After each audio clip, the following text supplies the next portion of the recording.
natos, les encanta hablar. Les decimos, tienes 3 minutos para dar tu testimonio y se agarran 2 horas. Una ocasión un joven, salimos a predicar a Lázaro Cárdenas, Michoacán. Fuimos a predicar a una iglesia, a invitar a los jóvenes a frente de combate. Y en ese tiempo recuerdo que había un chico de Querétaro, se llama Fernando. Le digo, vas a dar tu testimonio, Fer. Muy bien.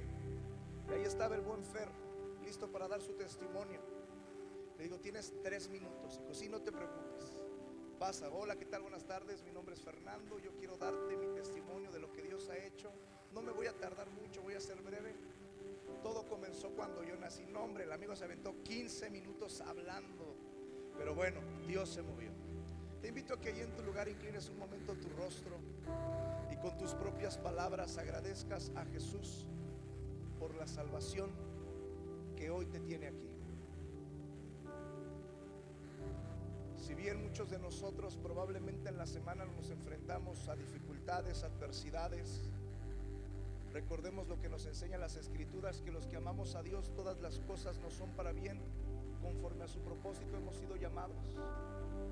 Hay propósito dentro de lo que vivimos, y por eso hoy estamos aquí. Dale gracias al Señor. Agradece a Dios por tu familia, agradece a Dios por tu negocio, por tu trabajo, agradece a Dios por tus hijos, agradece a Dios por el alimento, por todas las cosas buenas que hemos recibido de su mano. Bendito Dios, gracias, gracias Señor, gracias, gracias Jesús. Hoy te reconocemos a ti en medio de nosotros. Hoy te reconocemos a ti como la roca de nuestra salvación, como la fuente de vida para nosotros. Eres tú nuestro camino, nuestra verdad y nuestra vida, Señor. Eres quien ha librado nuestras almas de las garras del pecado, Señor. Eres tú quien nos ha dado al precioso Espíritu Santo, al Consolador, al Ayudador, al que nos guía hacia toda verdad, al que ilumina la palabra para que nuestros ojos puedan ver. Bendito Dios, sé tú adorado en medio de nosotros hoy. Toma el control de nuestros corazones, de nuestras mentes. Toma el control de nuestra vida, Señor. Y síguenos moldeando, Señor, para poder llegar a la estatura del varón perfecto. Señor, en este tiempo de palabra, habla a todos los que estamos en este lugar. Queremos seguir siendo enseñados, queremos seguir siendo capacitados, queremos seguir siendo alimentados por ti, Señor. Quita toda distracción, quita todo lo que pueda haber de humanidad en mi boca, amado Dios, y glorifícate tú hoy en medio de nosotros. Glorifícate tú en medio de esta tu congregación, Señor, en el nombre poderoso de Cristo Jesús. Amén. Dale un aplauso a Dios. Si ahorita, amigo de la pista, el de multimedia, si ahorita me bajas la pista y ahorita me la vuelves a poner, muchas gracias. Qué precioso tiempo de alabanza, qué precioso tiempo de adoración al Señor. Vamos a la palabra. Te pido que me acompañes a Crónicas, por favor. Segunda de Crónicas, capítulo 28.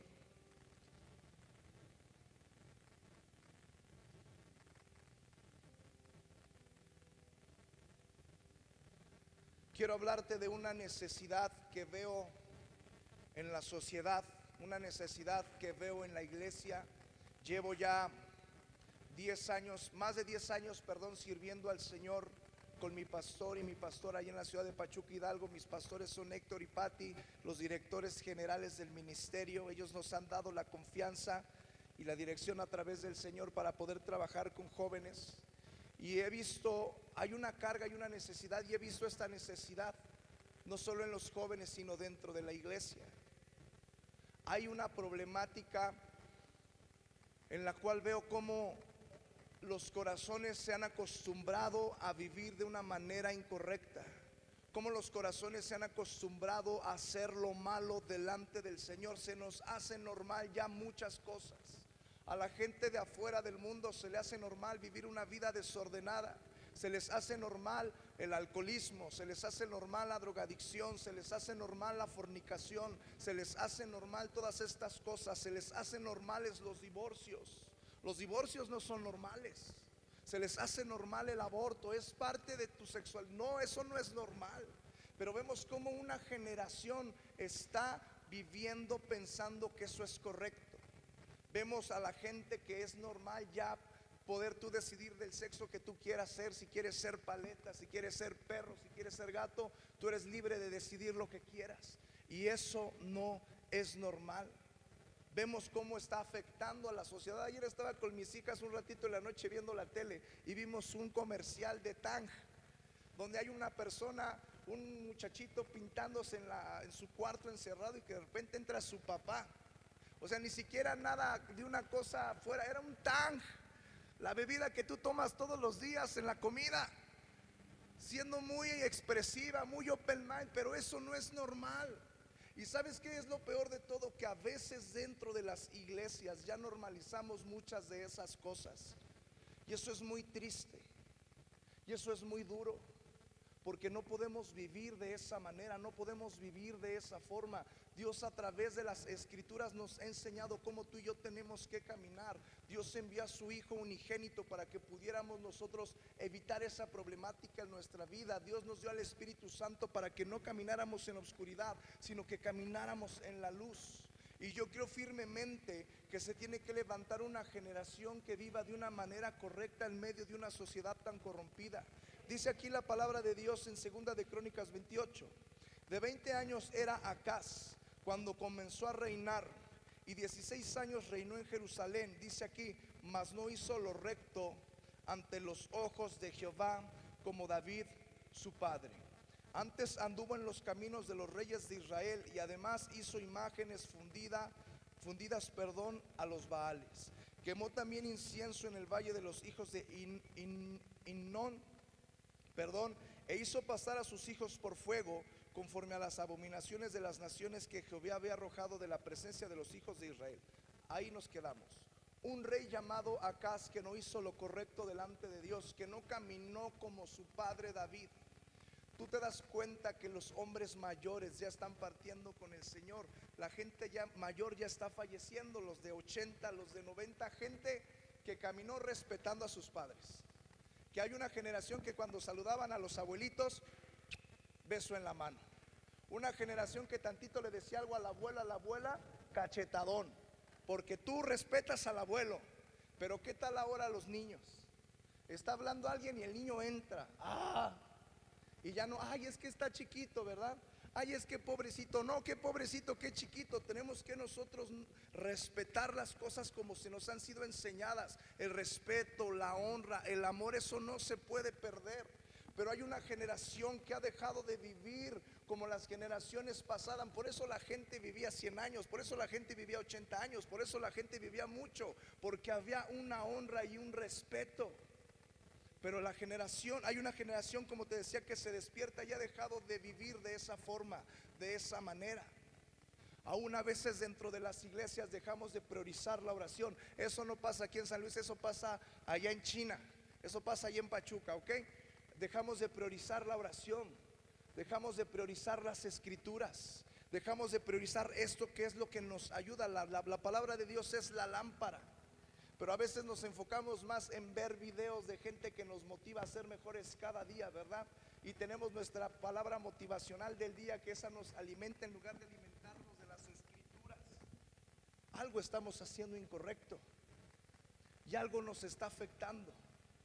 Porque en estos tiempos la iglesia tiene que ser luz, la iglesia tiene que ser esperanza, la iglesia que tiene que ser un acceso de amor para todos aquellos que no le conocen. Fuimos a hacer evangelismo en la ciudad de Allende, Coahuila, el año pasado, y nos invitaron al DIF municipal para poder hablarle a los jóvenes que estaban pasando por depresión, ansiedad, que habían tenido algunos intentos de suicidio y todas estas cuestiones. Y empezamos a hablar y a predicarles a los jóvenes. Nos dijeron: pueden hablar, pero lo único que no pueden decir es que son cristianos, ni hablar de la Biblia, nada más cuenten su testimonio. Pero había un fuego ardiendo en nuestro corazón por hablar de la persona que nos ayudó. Y todos procuramos ser lo más obedientes que pudimos, pero terminábamos diciéndole: lo que a mí me ayudó fue Dios, y lo que a ti te puede ayudar también es el Señor. Y uno tras otro, y al final me dejaron a mí. Y también lo mismo. ¿Sabes qué? Solamente quiero decirte que el Señor te ama y que Él es la única persona que te puede ayudar. Por eso nos trajo a este lugar, para hablarte que hay una esperanza. Al final salieron los chicos y se acercaron con nuestros jóvenes a platicar y a pedirles un consejo y a que oraran por ellos ya directamente, para que se impusieran las manos. Pero lo más curioso de todo es que la psicóloga y la trabajadora social al final se acercaron con un pastor y su servidor. Estaban hasta temblando de la ansiedad y nos empezaron a decir: yo soy la psicóloga y ya no sé qué hacer. Son tantas las cargas y los problemas que necesito ayuda. ¿Pueden orar por mí? Imagínate, la gente está buscando una solución, y la iglesia, los hijos de Dios, somos los únicos que podemos ayudarlos. Y no es porque nosotros seamos los más picudos, es porque nosotros tenemos la verdad escrita en este libro. Amén. Es porque nosotros hemos sido perdonados, no porque seamos buenas personas, sino por la misericordia de Dios sobre nuestras vidas. ¿Ok? Se tiene que levantar esta generación. Viene esta generación de Acaz que hizo lo incorrecto, pero me encanta porque ahora quiero que me acompañes al capítulo 29. Y quiero hablarte de esto. No quiero tardarme mucho. A veces yo soy del Evangelio Eterno, me he hecho hora y media y 2 horas, pero en esta ocasión ruego al Señor que no. Dice en el 29, capítulo 29: comenzó a reinar Ezequías siendo de 25 años y reinó 29 años en Jerusalén. El nombre de su madre fue Abías, hija de Zacarías. E hizo lo recto ante los ojos de Jehová, conforme a todas las cosas que había hecho su padre David. Si bien hubo un rey llamado Acaz, que no vivió de una manera correcta, que no siguió los pasos de David su padre, porque ahí hacía un hincapié. Acaz no siguió los pasos de David, pero sí Ezequías siguió los pasos de David su padre. Creo que en este tiempo se tiene que levantar una generación, y Dios va a levantar una generación de hombres, de mujeres, de familias, de matrimonios, que comiencen a vivir de una manera recta, de una manera honesta, de una manera justa, no de una forma religiosa. Porque la religión nos enseña: congrégate cada domingo. La religión nos enseña: no hagas esto porque te va a ir mal, no hagas esto porque Diosito te va a castigar. No, sino una gente que viva piadosamente para el Señor, que vive en justicia, que vive en amor, que sepa que los ojos de Dios lo están viendo en todo momento, y que teme a Dios no porque el Señor lo vaya a castigar, sino porque no quiere defraudar a la persona que ha confiado en Él. Yo creo que se tiene que levantar una generación así de Ezequías. Y hay unos puntos de los cuales te quiero hablar, que es necesario que nosotros tengamos, que es necesario que nosotros apliquemos, que es necesario que nosotros llevemos a la práctica, para poder ser esa generación de Ezequías que Dios está ocupando, que una nación está ocupando. En el capítulo anterior leímos lo que hizo Acaz, y hay una parte más adelante en donde dice que Acaz, por culpa de sus pecados, afectó a toda la nación de Israel. A toda la nación. No solamente fue la casa real, fue toda la nación. Pero vamos a comenzar a ver cómo un hombre se levanta para ahora bendecir a toda la nación. Y yo creo que aquí en Fuente de Vida hay gente que se va a levantar para poder bendecir a toda la nación de San Luis Potosí. Creo que ya le cambié el nombre a la iglesia, ¿verdad? Fuente de bendición. Estuve practicando toda la mañana en mi cabeza. Le cambié el nombre a Rosita ya como 20 veces. Le puse Dani, y oye Dani, por mensaje le puse Dani, ya no me quiere hablar, ya no me quiere invitar al centro a conocer, dice que está muy bonito y no quiere invitarme porque le dije Dani. Perdónenme. Creo que Dios va a levantar a gente hacia aquí, definitivamente. Una generación de Ezequías, una generación de familias que vivan correctamente delante del Señor. Y eso es lo primero. Dice aquí que caminó en los caminos de David su padre. Nosotros tenemos que estar seguros de que estamos caminando en los caminos de la gente que ha dado buenos frutos y buen testimonio. Tenemos ejemplos en nuestras iglesias como los pastores, que han sido gente que han amado al Señor, que han sido gente que son fieles a sus pastores, que honran a sus autoridades. Esos son los tipos de ejemplos que nosotros tenemos que seguir. También tenemos la palabra de Dios definitivamente para poder seguir el ejemplo de quién, el ejemplo de Jesús, para poder seguir ese ejemplo de personas que bendigan nuestra vida. Ayer yo tuve un tiempo muy bueno de platicar con su pastora, unos 15, 20 minutos, y aprendí muchísimo. Soy un joven de 34 años, sé que me veo ya más grande, no, estoy joven todavía en el nombre de Jesús. Y sabes, desde que he sido más joven, cuando tenía 20 años, 21 años, para mí siempre ha sido una necesidad el poder tener ejemplos, tener gente a la cual yo seguir. Uno de ellos es mis pastores, puedo decir que también son mis padres, pero hombres en la República Mexicana que han dejado todo por caminar por el Señor, que han vivido una vida en santidad, que han vivido una vida amando a Dios. Hombres como el hermano Wayne Myers, que dejó su nación y que se vino a vivir a México y a servir en la sierra de Hidalgo, a servir en las sierras de Michoacán y en diferentes partes. A gente como el hermano Juan Speaker, a gente como el hermano Roberto Evans, a gente como Guillermo Valle en Michoacán, a personas que son un ejemplo para esta generación de amor y de perseverancia a Dios. Nosotros tenemos que seguir los buenos ejemplos, amén. Dice en el 2, e hizo lo recto ante los ojos de Jehová conforme a todas las cosas que había hecho David su padre. En el 3, en el primer año de su reinado, en el mes primero, abrió las puertas de la casa de Jehová, y dice aquí, y las reparó. Primera cosa que tiene que hacer alguien que se levanta como un Ezequías, di conmigo, abrir las puertas. Di conmigo, abrir las puertas. Esta generación tiene que restaurar el acceso para que la gente pueda conocer el mensaje del evangelio una vez más. Esta generación tiene que ser alguien que se ponga a reparar lo que ha sido destruido. ¿Sabes? A veces ya la gente, tú le tocas a la puerta, eso nos pasa en Pachuca, aquí no pasa. Tú tocas en la puerta y ya no te abren porque piensa que eres los testigos de Jehová, o porque han pasado ya como 20 personas a predicarles del evangelio, pero nada más porque alguien los mandó. Nosotros tenemos que ser la gente que abra una vez más las puertas y ese acceso. A veces tú ya estás hablando con una persona y le hablas del evangelio y de repente esa gente luego pone sus barreras y dice, ay no, muchas gracias, así estoy bien. Pero esta generación es la generación que va a abrir las puertas, que va a restaurar para que aquellos que necesitan encontrarse con el Señor puedan acceder. Que cuando tú hables del evangelio, que cuando tú y yo hablemos de la palabra, esta gente puede encontrar esa libertad de poder entrar a los pies del Señor. La Biblia nos enseña en Salmos, alzaos o puertas eternas, alzaos o puertas vuestras cabezas para que entre el Rey de Gloria. Nosotros somos una puerta de acceso. Esa porción de las escrituras está hablando de nosotros. Por eso tú y yo tenemos que estar comprometidos de que esas puertas tienen que estar abiertas, para que la gente pueda ver a Jesús a través de nosotros, para que la gente pueda entrar a la salvación, para que cuando alguien escuche tu testimonio, lo que tienes que hablar de parte de Dios, pueda decir, yo necesito conocer ese Cristo, yo necesito conocer ese Jesús, yo necesito conocer ese Salvador. Es importantísimo. Esta generación de jóvenes es muy difícil que quiera ir a la iglesia, es muy difícil que quiera ir a congregarse por tantas cosas que las redes sociales ofrecen, porque ellos tienen mucha información, porque ellos tienen muchas cosas delante de ellos. Pero es ahí en donde nosotros nos levantamos para restaurar y para abrir lo que había sido cerrado.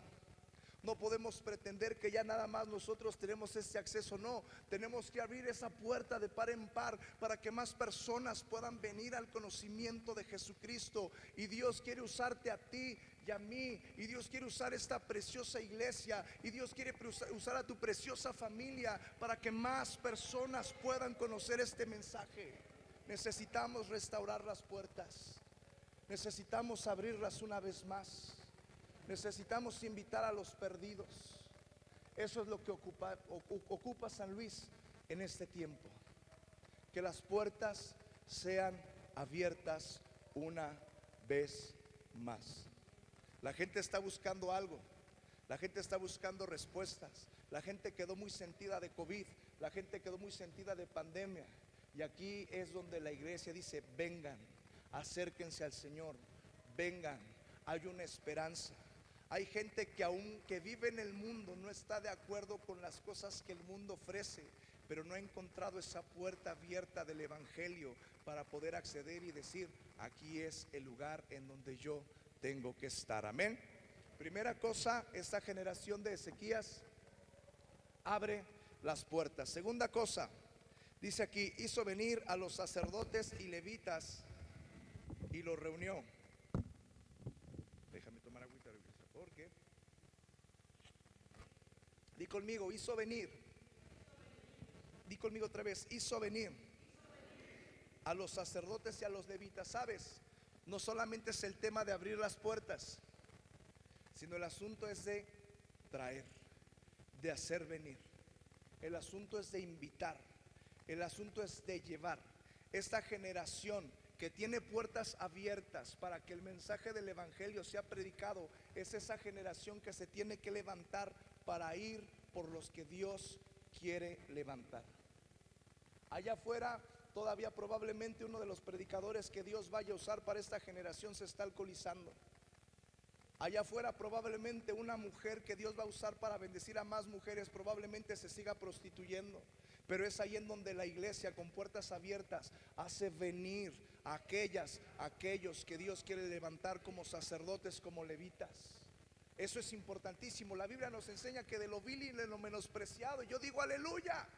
Yo digo aleluya, a mí me encanta. Yo veo a mis chicos de frente de combate y los veo y veo como muchos de ellos a veces tienen guerras, y también yo los puedo ver y los comparo con otros jóvenes de sus iglesias y digo: no manches, este joven es para que estuviera buscando a Dios apasionadamente, pero no lo está haciendo. Esta señorita es para que esté buscando a Dios apasionadamente, pero no lo está haciendo. Y muchas veces por los cuales nosotros decimos: probablemente este Dios no lo quiere usar, son los que más Dios levanta.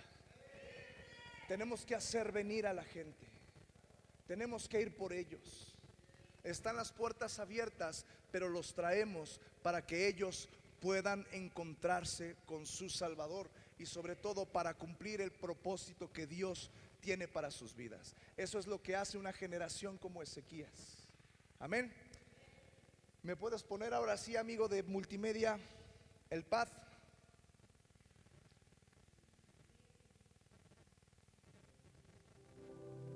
Dice el 4, lo vuelvo a leer: hizo venir a los sacerdotes y levitas y los reunió. Esa generación es lo que hace: los hace venir y los reúne. Va por ellos, los trae. Yo recuerdo cuando mi pastor, yo era joven, tenía 18 años, predicó y nos hizo venir. Y muchas veces, hermanos, nosotros nos hemos querido desanimar y decir: no, como que esto no es para mí. Pero esa generación de Ezequías nos hace venir para cumplir el propósito. Yo estoy aquí porque un día alguien hizo eso conmigo, y ahora yo tengo esa responsabilidad de parte de Dios. Y yo quiero que tú entiendas que esa es una responsabilidad también para ti, para tu casa, de hacer venir. Una generación de Ezequías sigue los pasos de alguien, los pasos de David, sigue los buenos ejemplos, las buenas costumbres, sigue la palabra. Una generación de Ezequías abre las puertas para que la gente pueda accesar, pero no solamente eso, abre las puertas y va por ellos. Dice en el 5: oídme, levitas, santificaos ahora y santificad la casa de Jehová, el Dios de vuestros padres, y sacad del santuario toda la inmundicia. Otra cosa que una generación de Ezequías tiene que hacer, di conmigo, es santificarse. Di conmigo: santificarse. La santidad no la podemos hacer a un lado. La santidad no la podemos demeritar. Eso no ha pasado de moda. La santidad es una de las características, o si no la característica más importante que como hijos de Dios tenemos que tener. ¿Qué es la santidad? La santidad no es estar así como San Judas Tadeo, ¿verdad? Ahí en una imagen con la aerolita. No, la santidad es vivir una vida constante de rendición a Dios, una vida alejada del pecado. Dios es santo y la Biblia nos enseña que como Dios es santo, nosotros también tenemos que ser santos. Constantemente nosotros esforzarnos por vivir enteramente y plenamente para Dios, en nuestros corazones, en nuestros pensamientos, con lo que hablamos, con lo que vemos, con lo que escuchamos. De eso se trata la santidad. La santidad no es perfección, iglesia. La santidad no creas que es para unos cuantos, para los que están solamente en el altar, para los que predican, para los que sirven. La santidad es para toda la iglesia, porque la Biblia nos enseña que Dios viene por una iglesia santa, y necesitamos nosotros, como una generación de Ezequías, guardarnos en santidad. Más en este tiempo.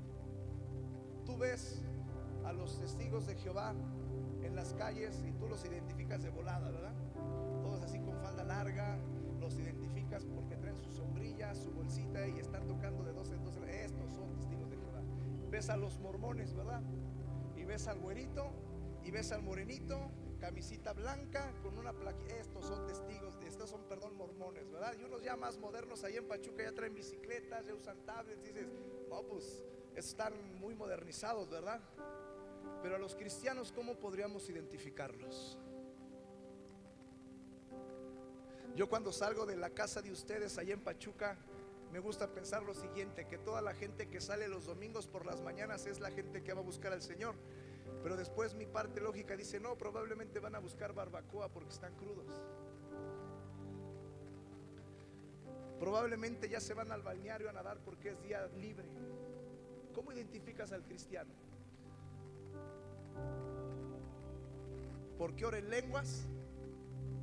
A veces los católicos carismáticos también oran en lenguas, porque se sabe la Biblia.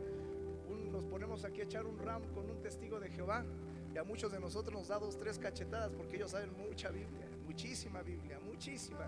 Nosotros en el entrenamiento hacemos una actividad que le llamamos generar. Vendemos dulces, paletas 2, 3 veces a la semana.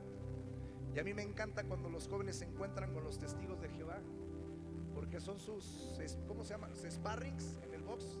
Son sus sparrings. Se dan buenos agarrones con ellos, con ellas, porque son bien bravos y no te dejan. ¿Cómo identificas a un cristiano? Yo creo que una manera de identificar a un cristiano es a través de su santidad, porque no piensa igual, no vive igual, no camina igual, hay algo diferente.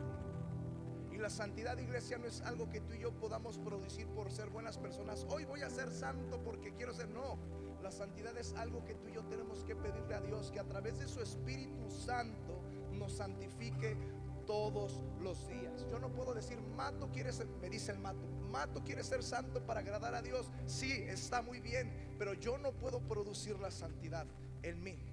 Necesito al Espíritu Santo en mi corazón gobernándome para poder vivir en santidad. Esta iglesia, esta generación de Ezequías tiene que ser una generación santa, una generación que ame la palabra, una generación que ame la oración, una generación que se preocupe por dar el buen ejemplo a todos aquellos que no le conocen. Jóvenes que vivan en serio para Dios, matrimonios que vivan en serio para Dios, hombres que vivan en serio para Dios. No gente que tenga 2 caras, una cara en el trabajo y otra cara en la iglesia, una cara en la escuela y otra cara en la congregación. No, eso no es santidad. La santidad es completa en todo en nuestras vidas, y creo que hoy más que nunca se tiene que despertar eso.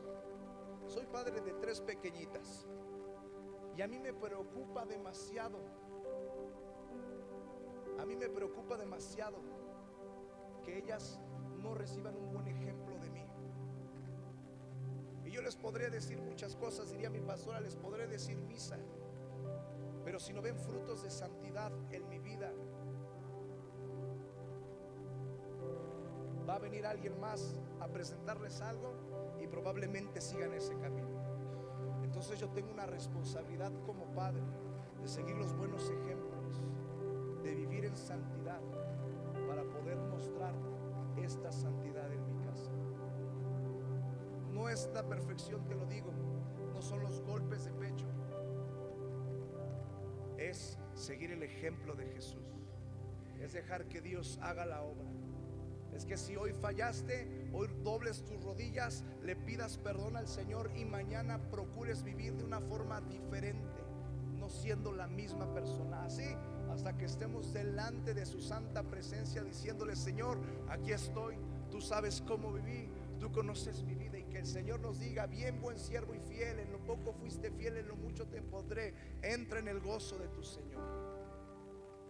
Eso es lo que nosotros como iglesia necesitamos hoy más que nunca. Jóvenes que se guarden en santidad, que no le permitan acceso a la fornicación en su corazón. Matrimonios que no le permitan entrada de pensamientos de divorcio en su matrimonio. Que no permitamos la depresión, la ansiedad. Porque a veces cuando hablamos de pecados nos vamos a esas cosas muy grandes, no, depresión, ansiedad, ira, tristeza, murmuración. Que pues que nosotros estemos viendo algo incorrecto, en lugar de hablar: oye, ya viste que el hermanito, ya viste que sutanito, que perenganito, nos quedamos callados y que corramos a nuestro lugar secreto a doblar nuestras rodillas, a decir: Señor, ayúdame, Señor, ten misericordia. Eso es una generación santa que se tiene que levantar. Y yo creo firmemente que aquí en esta preciosa iglesia hay gente como Ezequías que Dios quiere levantar. Ya estoy terminando. Dice en el 10: ahora pues, yo he determinado hacer pacto con Jehová, el Dios de Israel, para que aparte de nosotros el ardor de su ira. Di conmigo: hacer pacto. Di conmigo: hacer pacto. Y otra vez: hacer pacto. Esta generación que se tiene que levantar de Ezequías es una generación que hace pacto con Dios, que se compromete con Dios. No es una generación que juega al cristiano, no es una generación que juega a venir a la iglesia, no es una generación que juega a servir en el ministerio. Es una generación que hace pacto con Dios, una generación que está comprometida a estar caminando con el Señor en todo momento y en todo tiempo. Porque a veces como cristianos nos es fácil caminar con Dios cuando todo nos va bien, cuando está todo viento en popa. Pero qué tal cuando vienen las aflicciones, las adversidades y no vemos la respuesta. Muchos corazones dicen: ya no quiero más. Pero cuando una generación hace pacto y compromiso con el Señor, permanece fiel y firme en todo tiempo y en todo momento, sin importar las circunstancias. Es una generación, como Pablo decía, que sabe vivir en escasez, pero que también sabe vivir en abundancia. Es una generación que está comprometida con Dios cuando hay salud, pero también cuando viene la enfermedad. Hombres y mujeres que han hecho pacto con Dios en la Biblia nos han marcado hasta este día, pero también después como gente misionera que ha hecho compromiso y pacto con el Señor nos han impactado. Gente que le ha dicho a Dios: yo te voy a servir en todo momento y en todo tiempo, y cumplen esa palabra y cumplen esa promesa. Pero sabes, lo más impresionante de todo es que también el Señor cumple su palabra, y hasta el día de hoy que el Señor jamás ha fallado a ningún pacto, a ninguna promesa. Esta generación se tiene que levantar como una generación de compromiso delante del Señor todos los días de su vida. No una generación de domingo, no una generación de congresos, no una generación nada más de repente cuando todo está bien. No, una generación comprometida todos los días, todos los días, todos los días, todos los días, todos los días, a vivir para el Señor. Yo recuerdo cuando tenía 18 años, yo pasé un momento de rebelión. Conozco del evangelio desde los 8, pero a mis 15, 16, por malas decisiones, empecé a tomar el camino de la rebeldía. Y a pesar de que era cristiano, yo no quería venir a la iglesia. Pero cuando iba, escuchaba una que otra predicación y yo sabía que Dios me había llamado para servirle. Venía y mi corazón se conmovía y pasaba al altar, pero no pasaba porque estaba arrepentido, pasaba porque había un remordimiento de la manera cochina y vil que estaba viviendo. Y así me paraba y me volvía a sentar. me paraba y me volví a sentar y volví a vivir de la misma forma, de la misma manera, hasta que entendí que tenía que comprometerme enteramente a vivir todos los días para el Señor. Y yo todavía recuerdo ese día, recuerdo ese campamento, recuerdo esa predicación, recuerdo esa noche en la cual yo me comprometí con el Señor a vivir en serio para Él. Recuerdo las cosas que le dije, recuerdo las cosas que hablé con Dios. Y yo he podido ver cómo hasta este día el Señor ha sido fiel a su pacto. Y he podido ver cómo el Espíritu Santo me ha ayudado a ser fiel yo a la parte de mi compromiso con el Señor. Más de 10 años viviendo en serio para Él, sirviendo para Dios. Desde el momento en que yo le dije: Señor, mi vida es tuya, a mí me hubiera gustado viajar por toda la nación para predicar y estar en los altares y en las iglesias, porque Dios me habló de eso. Dios me habló de jóvenes, Dios me habló de usarme, Dios me habló de restaurar vidas. Pero ¿sabes qué hacía? Hacía jugos de naranja afuera de mi iglesia. ¿Sabes qué hacía? Pintaba las paredes de mi congregación. ¿Sabes qué hacía? Hacía ese tipo de cosas dentro de la iglesia. Y a veces yo le decía: Señor, ¿cuándo?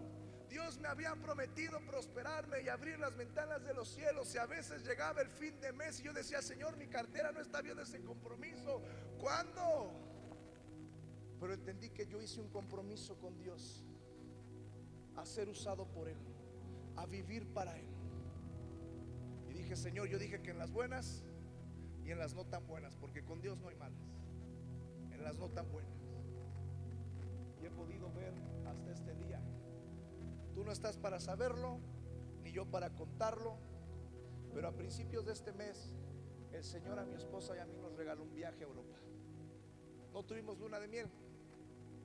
Fue complicado nuestro matrimonio cuando empezamos, pero en principios de mes mi esposa y yo estábamos comiendo langosta, ostiones de la costa francesa con caviar, chocando una copa, dando gracias a Dios, porque Dios ha sido bueno hasta este día, porque Él cumple su palabra, porque Él cumple sus promesas, porque Él cumple lo que nos habla. El Señor ha sido muy fiel con mi matrimonio, ha sido muy fiel con mis hijas, ha sido muy fiel con su servidor, porque hice un compromiso de vivir en serio para Él. No es porque sea muy picudo, no es porque tenga el cabello largo, no, es porque me comprometí con Dios, es porque me comprometí con el Señor, aún sabiendo cuáles eran las cosas que este compromiso determinaba. Y creo que aquí hay gente que se tiene que levantar así, a comprometerse. Lo siento, desde ayer que estábamos con los jóvenes puedo sentir un ambiente de Dios en esta casa. Puedo sentir un ambiente del Espíritu Santo en esta iglesia, hablando con las hijas de los pastores, hablando con algunos servidores. Puedo sentir un ambiente de Dios en la mañana desayunando en casa de mis hermanitos. Yo sentía un ambiente de Dios. Creo que definitivamente el Señor quiere usar esta preciosa congregación para hacer luz en medio de las tinieblas, para ponerla en un lugar alto y alumbrar a todos los que están aquí en esta zona de la ciudad, pero no solamente en esta zona, sino en todo San Luis Potosí. Creo definitivamente, y no te digo esto por motivarte o por algo, por quedar bien, no, te lo digo porque así lo creo, porque así Dios lo pone en mi corazón. El Señor quiere usar esta preciosa iglesia, quiere usar a tus hijos, quiere usar a tu familia, quiere usar tu vida, para que el nombre de Cristo Jesús sea glorificado. Pero se necesitan levantar los Ezequías. Se necesitan comprometer los Ezequías. Se necesitan comprometer aquellos y aquellas que saben que Dios para este tiempo los está llamando.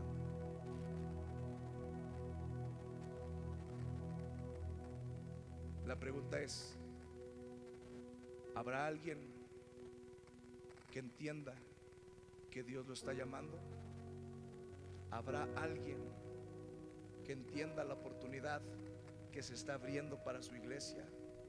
¿Habrá alguien que entienda lo que Dios quiere desatar en este tiempo?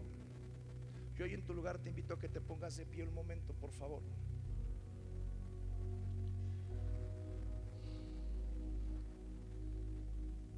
Y quiero leerte una cosa más. Ya con esto, ahora sí termino.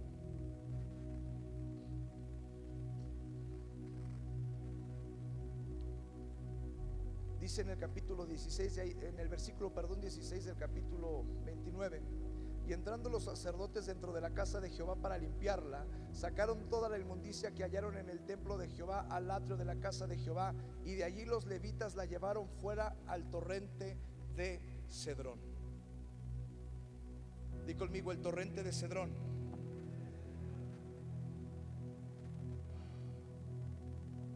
En la Biblia nos habla de diferentes torrentes, nos habla de diferentes ríos.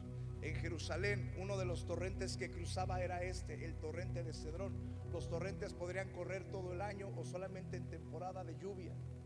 Y el torrente de Cedrón era un torrente, una corriente de agua que fluía solamente en los tiempos de lluvia. Y cuando yo leía esta porción de las escrituras, que Dios hablaba a mi corazón y veía este detalle, me habla de lo siguiente: de los tiempos de oportunidad. Había lluvia en la tierra de Israel, había lluvia en aquella región del país, y por ende el torrente estaba cruzando, y por ende Dios estaba dando esta indicación. Tú y yo no podemos desaprovechar los tiempos de lluvia que desata el Señor sobre nuestra casa. Son tiempos de oportunidad que Dios abre, son tiempos de oportunidad que Dios desata, porque Dios quiere traer su santidad a nuestras vidas, porque Dios quiere desatar su Espíritu Santo. Y yo puedo sentir, como te decía, que hay un torrente que está fluyendo, un tiempo de lluvia para esta casa, que está corriendo por el medio de esta congregación, que está corriendo por el medio de las familias. Pero tenemos que aprovecharlo, tenemos que tomarlo, tenemos que ponernos las pilas, iglesia. Hoy yo quiero animarte, hoy yo quiero confrontarte que este tiempo de oportunidad no se puede perder, que este tiempo de oportunidad no se puede echar para menos. Tenemos que levantarnos como Ezequías, tenemos que levantarnos como la gente que Dios está mirando. Tenemos que levantarnos como la gente, como la generación que va a hacer algo para San Luis Potosí, para nuestras familias. Y muy probablemente tus hijos están esperando que tú te levantes como un Ezequías. Muy probablemente en tu matrimonio está esperando que alguien se levante como un Ezequías. Muy probablemente en tu casa, tu familia está esperando que alguien se levante como un Ezequías. Y Dios a ti y a mí nos está dando esa responsabilidad, ese privilegio de hacer las cosas para Él. Necesitamos despertar, iglesia. Necesitamos entender el tiempo que estamos viviendo. No estamos solos.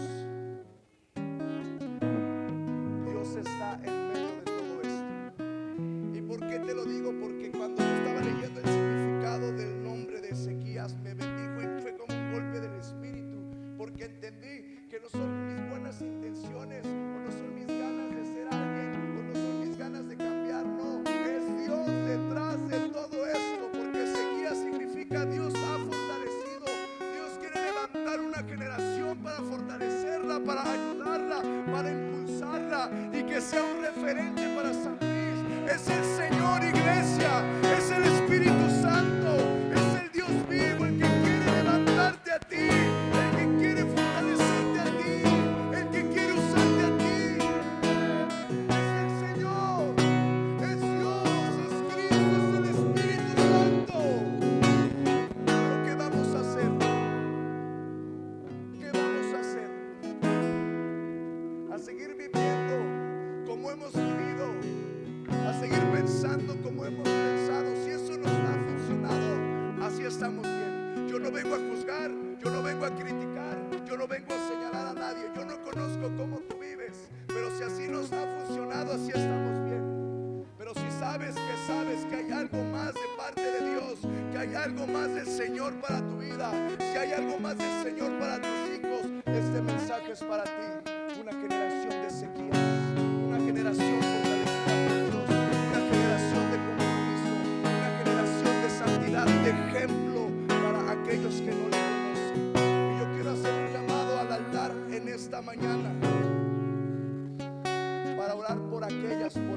que Dios va a levantar como Ezequías.